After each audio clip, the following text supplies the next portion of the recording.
so that we've got everybody in and everybody is comfortable. I'm just going to put some couple of graphs in the chat column, but I'm conscious that if I post things in the chat column before you're all on, anyone who joins slightly later cannot see the graphs. So I'm just going to pop those in live now. So hopefully everybody's here will be able to see the graphs, and I'm hoping that colleagues from early years will help out if people find they subsequently still can't view the graphs. So bear with me just a moment and we'll start shortly. We seem to be quite well attended today. We've got some pretty good numbers going, so welcome to everybody. Okay, I think that looks like oh no, still more coming, goodness me.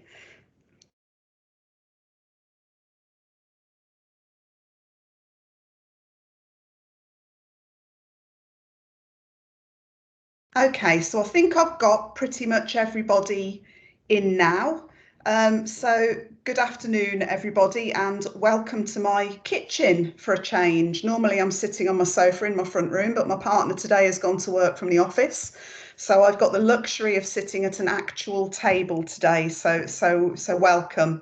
It's really good to be here again, and it feels like a while since we've met up actually. But as always, I'll do my best to give you the overview on COVID-19 in Warwickshire as it relates to early years settings. By way of an introduction for anyone who doesn't know me, I'm Jane Coates and I'm the COVID testing lead working in Warwickshire Public Health. So I work for Dr. Sade Agboola, who is the Director of Public Health for Warwickshire. Normally what I do at this point is welcome and recognise my colleague Fidelia Richardson from the Public Health Duty Desk. But Fidelia is very sadly for us moving on to pastures new pretty soon, and we'll have a different way of connecting with the Public Health Duty team from December onwards. My public health colleague Michelle Wykes has kindly agreed to join us today and is on hand to respond to your questions in the chat column. So please do make use of it. We welcome all of your questions and we'll do whatever we can, either to get an answer to you today or we'll come back to you after the meeting at some point, either through your early years colleagues or directly to you. It is just worth noting that Michelle won't have the same dedicated role with this group as Fidelia has had, but we'll all benefit from Michelle's experience of working across the whole outbreak management landscape in Warwickshire, as she's just told us for the last 7 months. So she's really very familiar with COVID and outbreak management locally. So welcome, Michelle, and thanks for joining us today. The public health team is, as always, on hand to offer as much support and information to you as possible, but it is worth noting that there are a number of vacancies in the team, particularly around the duty desk just now. So I want to warn you really that it might take a little bit longer to get a response to some of your queries. You're fortunate that you've got a really excellent early years advisor team, which I know welcomes your queries and is available, Monday to Friday and very accessible to you. So please do use your early years colleagues as a first port of call for inquiries, and please persist with public health colleagues while we go out to recruit to fill the vacancies that we have on the duty desk at the moment. But I think because sometimes you're in a pressured situation and you wonder why we aren't responding quickly, I just thought you needed to understand that we are carrying some vacancies at the moment, so we may have just a few little delays. So I know we've had a few late arriving people today who now may not be able to see the graphs that I've put in the chat column. So I'm hoping that Jessica or one of my other colleagues will be able to copy those down for those who may not be able to see them. But I'd call your attention for those of you who can see the graphs in the chat column now to double click on each of them to expand it so that you can see the view more easily. As a whole county of Warwickshire, we're at about 330 cases per 100,000 of population, and that puts us well down the table of West Midlands authorities. You may recall from the last time we met, if we weren't at the top, we were very close to the top at that point, as we have been at various times throughout the pandemic. But actually at the current moment in time, we're about middle of the road in terms of West Midlands authorities. The grey bar chart shows you the most recent rates that we've got at district and borough level in the county. And quite unusually, actually, Stratford is out in front with 400 cases per 100k of population over the rolling 7-day period. Nuneaton and Bedworth is some way behind Stratford with around 353 cases. Rugby on 311, North Warwickshire on 306 cases, and Warwick way down on 285 cases per 100k of population. It's fair to say that district and borough rates are changeable. I think I say that every time.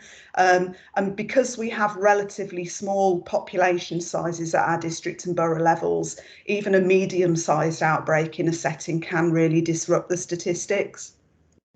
The pink bar chart shows you the county-wide position. So in general terms, we're in a period of really rapid reduction in numbers of cases at the moment, following the peak that you'll recall from just before October half term.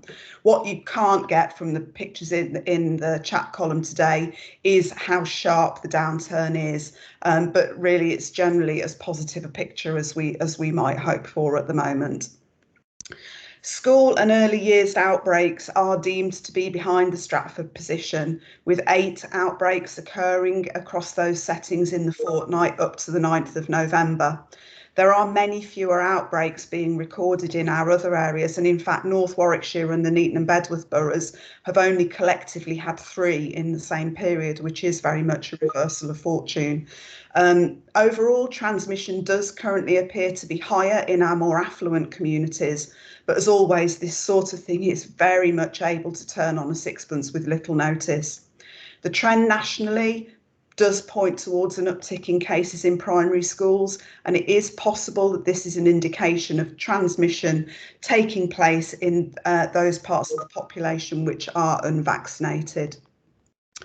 I'd love to be able to talk to you about the government winter plan, the plan A and plan B options, and what we think might happen next.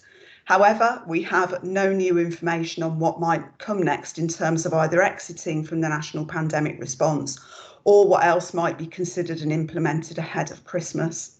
You'll of course be hearing frequently on the national media about continuing pressures on the NHS, and the government's plan B position was in part to be determined by resilience in the NHS. We know that health and care services begin to struggle at this time every year, and with the emergence of colds, flu and other seasonal infections, and I wouldn't want to get into crystal ball gazing and attempt to predict where we might be in a month's time. We genuinely don't know, and I think we've all been caught out by even having personal predictions of where we might be going in the future. This is frustrating, I think, for you as much as for us, but we genuinely don't have an update on a position that we can give you in terms of the national progression out of the pandemic. Taking up of the COVID vaccine and testing when you have symptoms are still the central aspect being promoted by government, and it's these things that they really want us all to stick with in the run up to the festive season.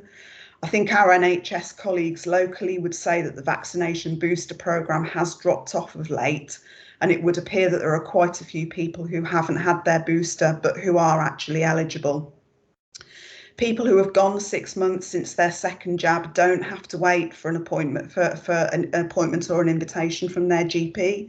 It is possible for people to register to attend a COVID drop-in vaccination centre by registering online at gov.uk. I have got a link, and if one of my colleagues isn't able to post it in the chat column just now, I'll do it at the point when I stop speaking, because I don't want to disrupt myself. I'll lose my flow, but I'll pop that in the chat column, and you're very welcome to share that link widely. It is a public link, and there are criteria, so people who aren't eligible won't be able to get a date, but for everybody else you will be able to book a date for a booster jab. Moving on to testing, I've been asked to reiterate the national position on PCR testing, which is a type of testing you'll know that's aimed at people who have symptoms of COVID-19. Our local messaging is absolutely aligned with the government on this. PCR testing is for access by people displaying symptoms of COVID-19 or upon the recommendation of a health professional, such as Public Health or the UK Health Security Agency or your local GP. Please, where you can, avoid asking or requiring people without symptoms, such as people with colds, to get a PCR test unless a health professional recommends this as a position. I think we can all still remember the anxieties around the testing of generally poor people last winter and the pressure it placed on the testing system. This year, with increased interpersonal contact, there are more instances of virus transmission of coughs and colds. I think we all recognise that.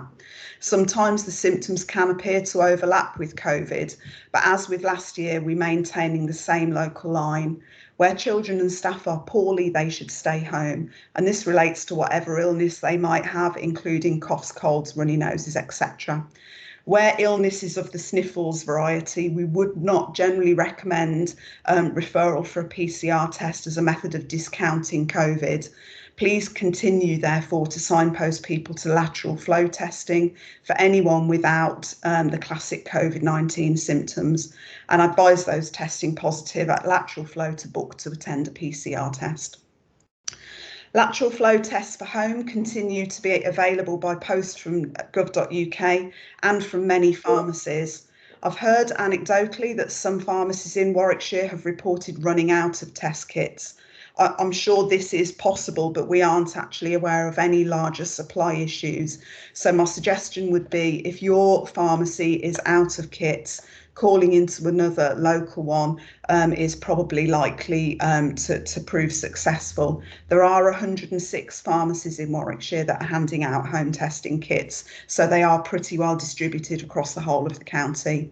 It's also worth noting that your local county council library is handing out home testing kits as well. Not all of the community libraries, but it is worth popping into a library just to double check, and they may be able to help. So I think that's all from me. I'm going to hand over to Sonia now. I'm aware she's got a couple of points just to cover off. Sonia, over to you. Thank you, Jane. I'll just put my camera on. Thanks very much, Jane. Very informative as always. Yeah, just really to pick up on what Jane's been saying. We've had a couple of situations recently where parents are saying that they've been told that the child can't return to the setting unless they've had a PCR. You, as settings, you are not able to tell parents that. There is no requirement for under 5s to have a PCR test. Our advice in Warwickshire is in line with the government, as Jane said. So we're recommending LFTs. If the child is negative and they're well enough, they should be able to come back to the setting.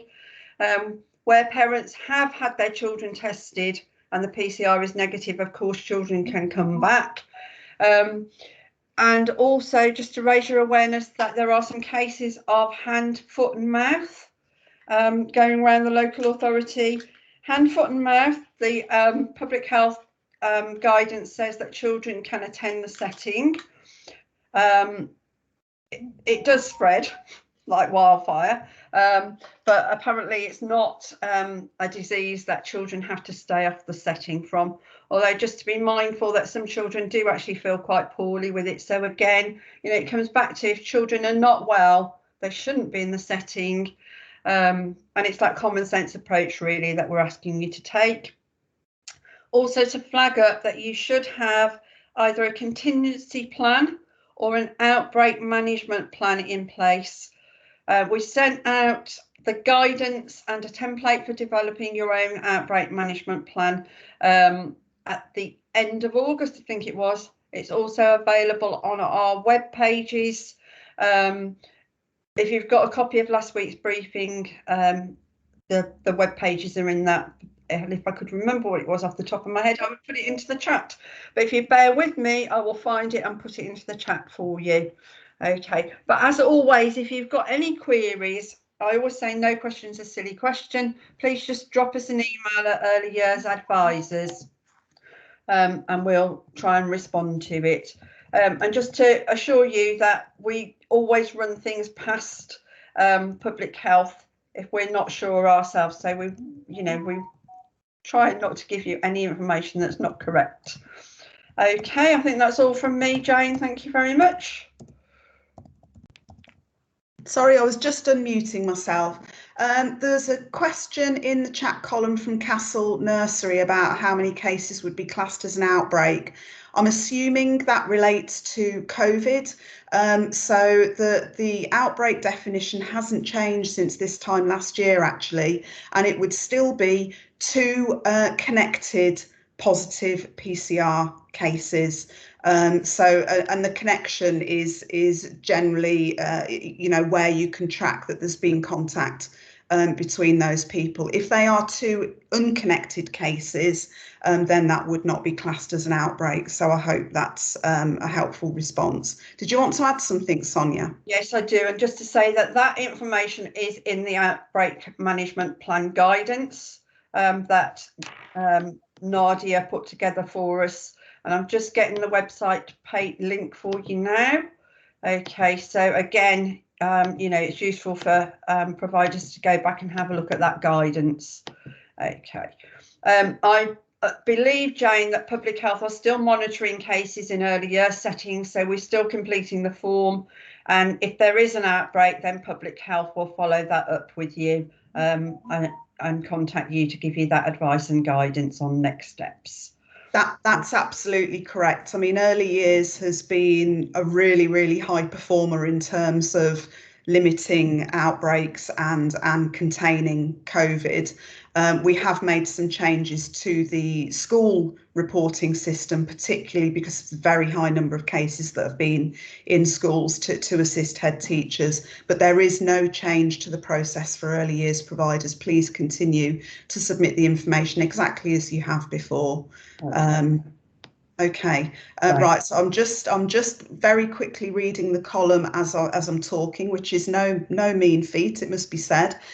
Terry, just to be clear, if a child has symptoms of COVID, cough, loss of sense of smell, there is no requirement to be tested if they are under 5. An LFT would suffice. I think this is inevitably one of those grey areas, Terry. We recognise that there are some overlapping symptoms between COVID and a normal cough and cold. And I think that we do tend to get very much into the grounds of whether this is a new persistent cough and how that might be identified. I think we're in the position where our position continues to be, if there are symptoms, you can make a recommendation to the parent that they take a child for PCR testing. What we are discouraging is where it's perceived to be a cough or a cold or something that is more of a sniffle. We wouldn't be recommending blanket PCR testing. I recognise that is grey and that's difficult, but it is one of those scenarios where parents will need to make a judgment. I can see Sonia wants to jump in. Yeah, and just to say, we're not saying that a child can come to the settings if they've got symptoms of COVID, then they still need to isolate, but parents don't need to get them tested. Okay, but it's that judgment call between what's a cough and a cold and what's COVID. And the NHS website actually has some quite good information about signs and symptoms of COVID for children. Okay, but it's no requirement for children under 5 to have a PCR or an LFT test, but you've got to use common sense. If they're not well, they shouldn't be in the setting, and that's the bottom line. Okay. Thanks, Jane. Yeah, thanks, Sonia. That was probably useful clarification. It just goes to show that I can't multitask. I can't read and talk at the same time, so apologies for that. I'll hang around for a few minutes afterwards just in case any other questions appear in the column. But thanks so much for joining us today. It's lovely to see so many of you. I'm really sorry that some of you appear to have had technical problems and have had to dial out and jump back in. I'm aware from an earlier Teams meeting today that there was a similar issue, so I think maybe there's something wrong at the network level rather than at the local level.